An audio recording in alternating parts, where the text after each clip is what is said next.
अस्सलाम वालेकुम। यहाँ पर हम बात करेंगे मश्क नंबर 3.2 नई किताब दोहम 2026 की। हमारे पास पहले क्वेश्चन के अंदर जो है ये गिवन है कि कालबों में से वहदानी कालब, कतारी कालब। देखिए, जब वहदानी कालब की बात आएगी तो वो एक ऐसा कालब होगा जहाँ पर उसकी इस जगह पे यानी वित्री अरकान एक होगा। वित्री अरकान एक होगा। अब वित्री अरकान क्या होंगे? ये देखिए कि अगर कालिब इस तरह का है तो यो इस जगह पे होगा, वो A11 होगा, इधर A12 होगा, इधर A21 होगा, इधर A22 होगा। जो इस जगह पे होंगे वो अगर 1 के इक्वल हों, इस जगह वाले अगर आपके पास 1 के इक्वल हों, इनको वित्री अरकान कहते हैं। ये जो मैंने किया है इसको वित्री कहते हैं, और ये वाले जो दो हैं इनको गैर वित्री अरकान कहेंगे। अगर वित्री अरकान दोनों जगह सिफर हों, एक हो, और गैर वित्री दोनों ज़ीरो हों, इसी तरह से अगर ये इस फॉर्म में आ जाए, मसलन ऐसे आ जाए, तो भी ये वहदानी कालिब होगा। तो वहदानी कालिब को समझ लें, यहाँ पर ये सारे एलिमेंट ये अगर आपके 1 1 होंगे तो भी वहदानी होगा। तो ये एक वहदानी है आपके पास। उसके बाद आपके पास कतारी कालिब और कालमी कालिब और सिफरी कालिब का पूछा गया है। तो ये जो बी है ये आपका सिफरी है। सिफरी कालिब वो होता है जिसके तमाम अरकान सिफर हों। अब मैं आपको सिफरी लिख के दे रहा हूँ। सिफरी कालिब, सिफरी कालिब, सिफरी कालिब, सिफरी कालिब, सिफरी कालिब, ये भी सिफरी कालिब। तमाम तरह की सिफरी कालिब आपको मैंने 3 ज़रब 3 तक बता दिए हैं। इसके बाद हमारे पास है जी कालमी कालिब। ये एफ जो है कालमी कालिब। कालमी कालिब का क्या मतलब है? कालमी का मतलब है एक कालम वाला। जो एक कालम वाला होगा, मसलन ये कालमी कालिब है, कालमी कालिब है, सिफरी कालिब है, फिर एक रह गया कतारी कालिब। ये वाला जो है हमारे पास कतारी कालिब है, जिसमें एक कतार होगी वो कतारी कालम होगा, कालिब होगा। अब हम सवाल नंबर 2 की बात करते हैं। सवाल नंबर 2 के अंदर देखिए कतारी कालमी मुरब्बी। पहले कतारी की बात है तो कतारी को देखते हैं, जिसमें एक कतार हो। ये एफ जो है ये है जी कतारी। कालमी कालिब जिसमें एक कालम हो। ए जो है ये कालमी है, एक कालम वाला। अब कतारी भी हो गए, कालमी भी हो गए, उसके बाद मुरब्बी। मुरब्बी कालिब को देख लें कि ऐसा कालिब जिसका मर्तबा यानी जिसकी कतारें और कालम बराबर हों। यह देखिए 2 कतारें हैं, 2 कालम है, तो ये मुरब्बी है। दोबारा बता रहा हूँ, जिसकी कतारें और कालम बराबर होंगे। कतारें किस तरह? ये देखिए 1 6 4 1। तो कतारें कितनी? 2 कतारें ये वाली उफ़क़ी कतारें, और अमूदी जो है ये कालम, जो इस तरह से है ये कालम। उफ़क़ी कतारें और अमूदी कालम अगर आपके पास बराबर होंगे तो फिर वो मुरब्बी होगा। ये भी मुरब्बी, इंग्लिश में स्क्वायर, स्क्वायर कालिब, स्क्वायर मैट्रिक्स, ये आपका जो है। उसके बाद ये मुरब्बी, 3 कतारें हैं, 3 ही कालम हैं। फिर हम बात करते हैं मुस्ततीली की। मुस्ततीली वो होंगे जिसमें कालम और कतारें बराबर ना हों। मसलन इसमें 2 कतारें हैं, 3 कालम हैं। कतारें इस तरह से 2 हैं। देखिए लिख के मैं बता देता हूँ। ये आपके पास है जी 3 5 8, फिर है जी 0 4 नफी 2। तो ये जो आपके पास है इस तरह से ये R1 है, ये R2 है, और जो इस तरह से है ये C1 है, ये C2 है, सेकंड कॉलम है, और ये आपके पास C3 है। तो आप देखिए कि रोज़ जो है, रोज़ आपके पास हैं 2 और कॉलम्स आपके पास हैं 3। तो फिर रोज़ और कॉलम तो बराबर नहीं है। जहाँ रोज़ और कॉलम बराबर नहीं होंगे वो आपका हो जाएगा मुस्ततीली, मुस्ततीली। और ये भी मुस्ततीली, ये भी आपका मुस्ततीली। तो मुस्ततीली वो होगा जिसके आपके पास कतारें और कॉलम बराबर नहीं होंगे। इसको हम कहेंगे रेक्टेंगुलर मैट्रिक्स। अब हम बात करते हैं क्वेश्चन नंबर 3 की। क्वेश्चन नंबर 3 में पूछा गया है कि वितरी स्केलर और वहदानी काल्बों की शिनाख्त करें। पहले नंबर पे तो वितरी कालब को देख लें कि किस तरह इसकी शक्ल होगी। ये है जी वितरी कालब। इसमें जो इसके वितरी अरकान होंगे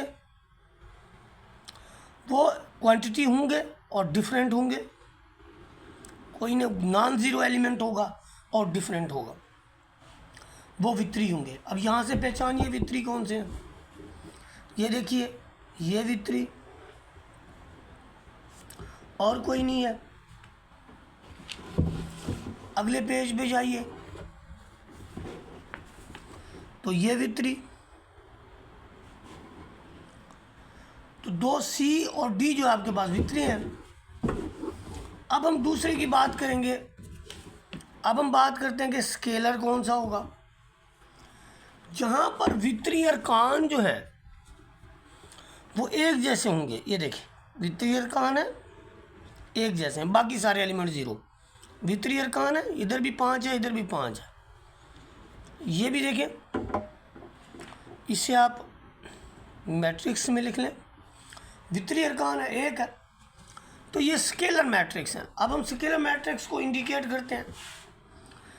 ये देखिए, एक जैसे एलिमेंट 5 5। इसको आप नहीं कह सकते ये आपका वादानी है। जहाँ एक एक होगा वो डिफरेंट होगा। यहाँ पर देखिए, एक जैसे तो फिर स्केलर है। अब सिर्फ एक बच गया है।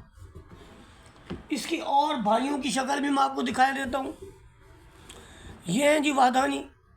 सिंगल 1 होगा तो वादानी है, जिसे आइडेंटिकल मैट्रिक्स भी कहते हैं। ये भी वादानी, और ये भी आपके पास वादानी। इंग्लिश में इसको आइडेंटिकल कहते हैं। तो इसलिए इस तरह का जिसके डियागोनल एलिमेंट 1 हो, बाकी सारे 0, और डियागोनल एलिमेंट जो है वो 1 हो, ये वादानी होता है। यहाँ पर क्वेश्चन नंबर 4 के अंदर आपको ए दिया हुआ है। आपने ए का ट्रांसपोज मालूम करना है। ए ऑफ टी लिख लें। ट्रांसपोज बड़ा सिंपल है कि आप इस तरह की जो उफ़की लिखा हुआ है ना, कतार का कॉलम बना दें, फिर दूसरी कतार का दूसरा कॉलम बना दें। इसी तरह बी में करें। बी आपके पास गिवन है 3 7 6, ऐसे लिख लें 3 7 6। फिर आपके पास सी गिवन है 5, ऐसे कतार है, इसका कॉलम बना लें। फिर आपके पास डी है। ये कतार पहली का आप पहला कॉलम फॉर्म कर लें, दूसरी कतार का आप दूसरा कॉलम फॉर्म कर लें, तीसरी कतार का आप तीसरा कॉलम फॉर्म कर लें। क्वेश्चन नंबर 5 में मनफी कालिब लिखने हैं। ये देखिए, ये हमारे पास कालिब हैं, इनके हमने मनफी कालिब लिखने हैं। आपके पास है ए, तो माइनस ए क्या होगा, वो इसके यानी माइनस ए का मतलब है -1 इंटू ए। तो -1 से जब इसको आप मल्टीप्लाई करेंगे तो ये प्लस में चला जाएगा। 0 है, कोई चेंज नहीं आएगा। 5 है, -5 बन जाएगा। 6 है, -6 बन जाएगा। इस तरह से बी है। आप जब -b बनाते हैं तो आप इस सब को -1 से मल्टीप्लाई कर देते हैं। जो माइनस में है वो प्लस में चले जाएंगे, जो प्लस में है वो माइनस में आ जाएंगे। इसी तरह से आपके पास मैट्रिक्स सी है, ये नफ़ी में है प्लस में आ जाएगा, प्लस में है माइनस में आ जाएगा, सॉरी 1, ये प्लस में है माइनस में आ जाएगा, ये माइनस में है प्लस में आ जाएगा। अब क्वेश्चन नंबर 6 के अंदर देखें, हमें ए भी गिवन है, बी भी गिवन है, और हमने ये साबित करना है कि ए का ट्रांसपोज लें तो वापस ए आता है। आपके पास ए गिवन है, ए का जब ट्रांसपोज लेंगे तो क्या मिलेगा आपको? देखिए, कतार को आप कॉलम में लिख लें, ये आ गया जी ए का ट्रांसपोज। अब जब ए का डबल ट्रांसपोज लेंगे तो इसका मतलब है आप इधर भी ट्रांसपोज अप्लाई करेंगे, तो ये ए का डबल ट्रांसपोज है, ट्रांसपोज का transpose raise to the power transpose. अब देखिए, फिर जब ट्री अप्लाई करेंगे तो ये 2 4 ऐसे लिख लेंगे, फिर 3 5 ऐसे ले, यानी कतार को उठा के कॉलम बना दिया, कतार को उठा के कॉलम बना दिया। अब ये देखिए कि ये जो ए के ट्रांसपोज का अगेन हमने ट्रांसपोज लिया तो ये तो वही आ गया ए, तो इसलिए ये बात साबित हो गई कि ए के ट्रांसपोज का ट्रांसपोज लेंगे तो आपको ए मिलेगा। अब हम यही सिलसिला करते हैं बी के लिए। बी का एक बार ट्रांसपोज लें, आपको 7 6 5 8 कतारों को कॉलम बना दिया। फिर बी का डबल ट्रांसपोज लें, इधर भी टी अप्लाई करें, उधर भी टी अप्लाई करें, तो ये बी का डबल ट्रांसपोज, इधर क्या बनेगा 7 5 6 8। आप ये देखें कि जब हमने बी का डबल ट्रांसपोज लिया तो वो वापस बी आ गया, तो इसलिए ए का डबल ट्रांसपोज ए, बी का डबल ट्रांसपोज बी, सी का डबल ट्रांसपोज सी, ये जनरलाइज हो गई ये बात।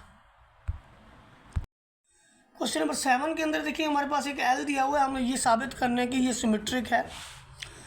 किसी भी मैट्रिक्स की सिमेट्री शो कराने के लिए है कि अगर उसका आप ट्रांसपोज लें और उसी के इक्वल आ जाए, अगर ये चीज़ साबित हो जाए तो फिर हम कहते हैं एल सिमेट्रिक है। तो यहाँ पर जब एल पे ट्रांसपोज अप्लाई करते हैं तो ये ट्रांसपोज यहाँ भी लग जाएगा।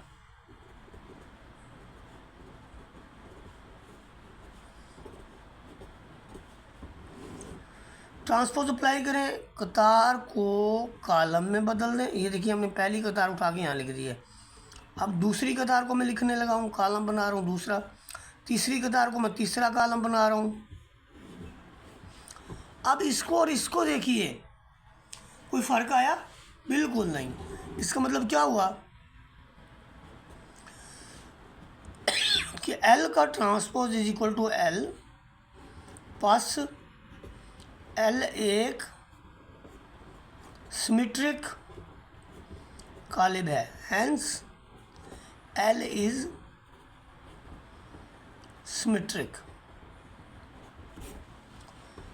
तो यूँ आपकी एक्सरसाइज कंप्लीट हुई। वीडियो अच्छी लगी हो तो लाइक शेयर और सब्सक्राइब कर दें।